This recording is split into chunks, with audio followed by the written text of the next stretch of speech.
Grounds, formerly Demon Hunter. My name is Brian Edelman. I'm the producer. So what is Proving Grounds? It's a good question. Basically, Proving Grounds is an isometric survival action game. You can think of Diablo, but we don't care about the things that Diablo cares about.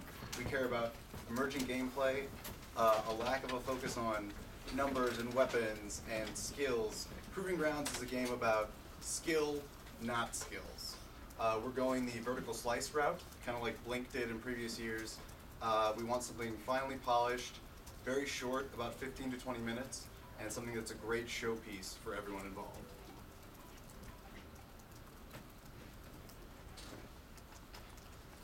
Yeah, so one of the main things that we want to emphasize is the emerging gameplay in Proving Grounds, because one of the things we don't like about Diablo, as Brian had said, is that you have to count numbers, you have to figure out what weapons are best based on their damage per second, but we just completely dislike that. So we wanted to go for emergent gameplay in the sense that Spelunky has emergent gameplay, like you can use objects for things that they weren't originally intended for. As you can see in this image, the main character is throwing a rock, because a rock is a weapon in this game, but he's also throwing a person, and that person can be used as a weapon. Which in our game, we're not going to be throwing people, but we are going to have objects such as a torch that can be used as a light source, or you can throw it, and it'll be a weapon that you throw the weapon at someone. So all the objects will be sharing that ability to be thrown. So our narrative is we have a female protagonist. Basically, it's a coming of age type ritual or a rite of passage, in that she's going against the grain. In that the rite of passage is mainly for male people. So our idea is that we're trying to go against the grain and fight against the idea that dungeon crawlers, action RPGs, all of these action games are usually emphasizing numbers, and we want the narrative to reflect our idea that we're trying to go against that. So the UI that we're looking for also goes against the idea that you're supposed to be paying attention to health bars or clicking on objects that are in your inventory. So as you can see in the picture on the top left, like the character is able to look at the object that they're holding in their hand. So our perspective is going to be like this perspective in here, where you see from this isometric view, where you'll be able to see the character actually carrying the objects that they're holding onto. So you'll see the torch that they're carrying, you'll see the rock that they're using, or whatever object that they have. And we like the idea that Dead Space even has the health bar on the character's back.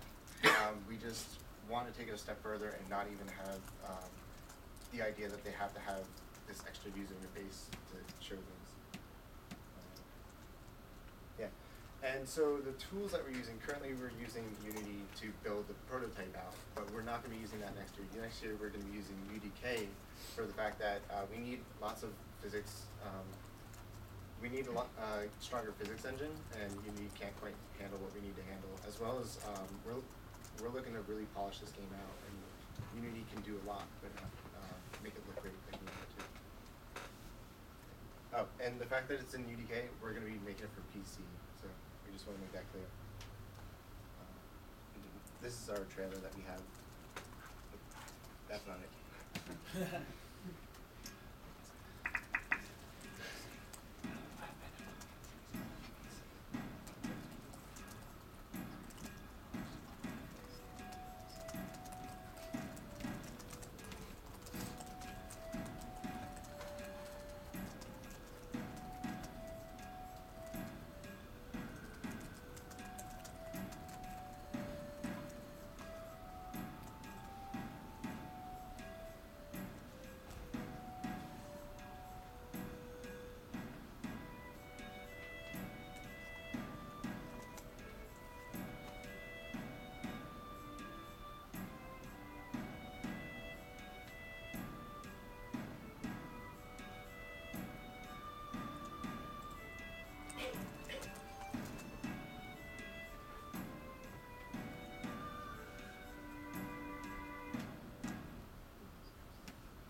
Yeah, so as you can see in the video, there was that scene where the skeletons were coming after the player, and the player was able to either shoot the barrel to make them catch on fire, or he was able to blow out the wall to kill them. Our idea is that we want the player to be able to choose their own strategy for how to play this game, as opposed to prescribing you do hack and slash because your character is this class. So we want the player to make their own strategy. That was also all primarily temp art. We're not Yeah. really using skeletons in the final build. It's really something to showcase kind of what we're going for with the emergent gameplay. So we have some next steps. We actually have a great deal of scheduling and macros of what we're going to be doing in the summer and in fall and spring. We have a rigorous testing schedule, and we're following agile development to a T. So we're going to finish building out dungeon crawling, building UDK, so that's all summer. All of this is summer, and building out our art talent, which we are doing with LCAD and Gnomon currently. And for Demo Day in the fall, we want a playable and polished first level. We're really focusing on that 15 to 20 minute, highly polished product that can just get everybody jobs. Everyone on Blink is doing great things. I know Mahir's at Santa Monica, Sam Farmer's working for BBC Games. They're all doing very great things. We want to make sure our object interaction tools are fine-tuned and complete, and finish up our AI behaviors, because it's very important that those states of characters are something that can be noticed and recognized and then used in conjunction with each other. And we have a very large team already. We have about 18 people, including our concept artists. Some of them are temporary and some will be staying on. And we're very multi-divisional. We have great engineers. We have people like Chris Barakian, who's worked on a lot of mobile stuff and a lot of console stuff. Dennis here is also a great engineer. Ali Timnock, who's a good friend and a great engineer. And we're very, like I said, cross-divisional. I'm an MFA in IMD with a background in CS, and Dennis is probably the most IMD CS person that I've ever met. So we're a good team, and we're looking for a lot of people, specifically an art director.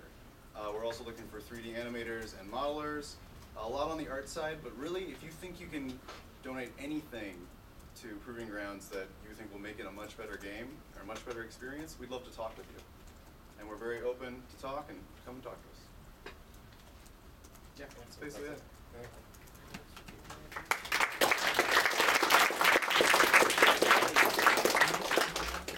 So, any questions? We're all going to be back there afterwards. Yeah? Yeah, James? Can you give some more examples of dynamic environment which is in the game? I saw some really cool stuff with exploding barrels. Yeah. And you can damage enemies in different ways, but what are some other stuff here? So we really like the idea of fire, but for a non-fire example, we're also playing with the idea of vines that restrict your movement or where you can go. And the idea is that there's going to be ways to get around that. We were playing with the idea of water growing vines out further in order to step over them, or fire to push them back. So we're going to have the player understand that they can interact with the environment by, if they walk through a hallway and those vines, they'll retract and they have a torch. And then later on when they see the vines, they'll know that that's something they can manipulate in the environment to use to their advantage, or stop enemies from getting to them. That's cool.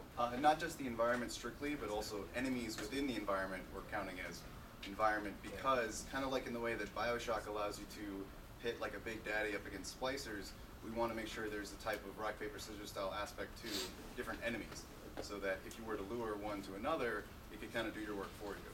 And understanding how those things interact is really the way to get through this game. Anyone else? Sounds it. If you have other questions later, please, like a lot of us are back there. If you're here on Proving Grounds, raise your hand back there. Chris, Ali, Ali, Mike. you're very shy. So yeah, we have a whole table back there. Come and talk to us, and we'll be here.